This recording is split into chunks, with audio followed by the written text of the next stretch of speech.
Magandang araw mga kahito. Ito na yung fourth vlog ko sa aming paggawa ng isang concrete pan dito sa aming backyard.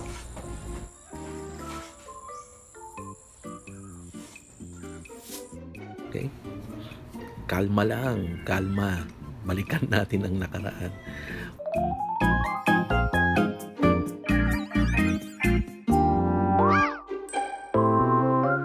Kinonvert namin ang isang pig pen to a concrete pan.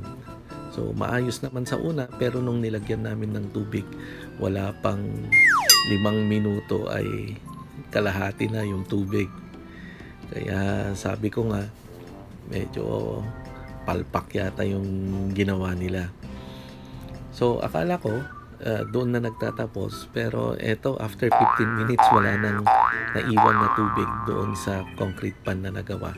Tama naman, sinunod naman namin lahat ng mga kinakailangan. Mayroong sahara, mayroong semento, pati ratio, pero ito pa rin yung naging kinalabasan. Kaya after 2 weeks, 3 weeks, tumawag ako ng ibang gagawa. Ito, mga bus veterans. Si Manong, sabi niya, alanganin daw yung pagkakasemento at hindi daw maganda, kaya ayusin niya. Kaya sila yung tinawag ko dahil by experience, si Manong gumagawa ng mga lababo. Kaya mas okay siguro. Ito, inaayos na.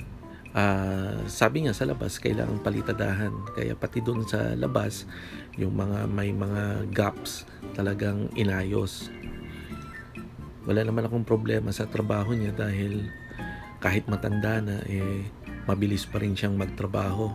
At saka napakapulido ng gawa. Ang linis. Bali 2 araw nilang ginawa to, sa labas at saka sa loob. At makikita nyo naman, ito yung mga dating ginawa. Tinakpan niya yung butas bago tuluyang ipalitada. Ayan. Okay. So, tapos na yung mga ibang portion. Yan na lang yung mga natitira. So, after 1 day, ito na yung kinalabasan. Malinis na malinis. And wala akong masabi. Napakapulido. Sa side, sa likuran. Ang ganda ng pagkakagawa. Parang yung mga napapanood ko rin sa YouTube. Yan. And the best of that, yung loob. The best yung loob. Kasi yung loob niya, malinis na malinis. Kasi sabi nila, kapag rough finish ang gagamitin mo sa loob, maaring masusugatan yung mga isda. Kaya ang ganda ng pagkakapalitada doon sa loob niya. Makintab sa kamalinis ang finishing, which is very fit para sa mga hito ito, para hindi masugatan. So I hope na okay na to at saka wala ng leak, dahil pati flooring pinadoble kong palagyan ng waterproofing cement at saka pati yung wall niya sa loob. Okay, so ito na yung itsura ng aking munting concrete pan. Yan, medyo malinis na. So mag-antay lang ako ng 3 days sa weekend. Lalagyan na namin ng tubig. And iti-test namin kung walang leak. Sana nga walang leak. Okay? See you next time.